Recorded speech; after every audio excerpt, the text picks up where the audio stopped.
ജെൻസികൾ സ്മാർട്ടായി ജീവിക്കാൻ ശീലിക്കേണ്ട കുറച്ച് മണി ഹാബിറ്റ്സ് ഉണ്ട്. Track every rupee the smart way. Budgeting ആപ്പുകൾ ഉപയോഗിക്കും. ഇതുവഴി നിങ്ങൾക്ക് നിങ്ങളുടെ ഇൻകവും എക്സ്പെൻസും കൃത്യമായി ട്രാക്ക് ചെയ്യാൻ സാധിക്കും. കൂടാതെ ഇതിന്റെ ഒപ്പം തന്നെ സേവിംഗ് ഗോൾസും സെറ്റാക്കാം. അങ്ങനെ പറഞ്ഞാൽ ഇപ്പോൾ ഒരു ട്രിപ്പ് പ്ലാൻ ചെയ്യാൻ, അല്ലെങ്കിൽ ഗാഡ്ജറ്റ്സ് വാങ്ങിക്കാൻ, ഒരു എമർജൻസി ഫണ്ട്, ഇതെല്ലാം സേവിംഗ് ഗോളിൽ പറയാം. സോ മന്ത് എൻഡിൽ കയ്യിൽ കാശില്ല എന്ന പേടിയില്ലാതാക്കാം. പിന്നെ സൈഡായിട്ട് ഒരു habit, extra income extra power എന്നാണല്ലോ. നിങ്ങളുടെ പ്രധാന ജോലിയോ പഠനത്തിനോ പുറമെ അധിക വരുമാനം നേടുന്നതിനായി ഒരു സൈഡ് ഹസിൽ കണ്ടുപിടിക്കാം. കാരണം പതിവ് വരുമാനത്തിനപ്പുറം പണം സമ്പാദിക്കുമ്പോൾ സാമ്പത്തിക കാര്യങ്ങളിൽ ഒരു കൺട്രോളൊക്കെ വരും.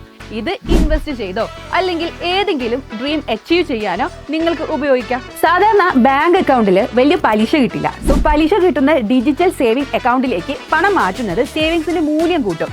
ഈ അക്കൗണ്ട് നിങ്ങൾക്ക് എമർജൻസി ഫണ്ട്സ് ക്രിയേറ്റ് ചെയ്യാനും ഷോർട്ട് ടേം സേവിംഗ് ആയും ഉപയോഗിക്കാം. 100 രൂപ മതി നിങ്ങൾക്കൊരു മ്യൂച്വൽ ഫണ്ട് SIP സ്റ്റാർട്ട് ചെയ്യാൻ. ഒരു ബ്രോക്കർ ആപ്പിന്റെ സഹായത്തോടെ മ്യൂച്വൽ ഫണ്ടിലോ അല്ലെങ്കിൽ സ്റ്റോക്കിലോ നിങ്ങൾക്ക് ഇൻവെസ്റ്റ്മെന്റ്സ് ആരംഭിക്കാം. Something is better than nothing എന്നല്ലേ? സോ നിങ്ങളുടെ ഒരു ജെൻസി ഫ്രണ്ടിനെ ഈ വീഡിയോയ്ക്കൊപ്പം മെൻഷൻ ചെയ്യും. ഒപ്പം ഫോളോ അവർ ചാനൽ.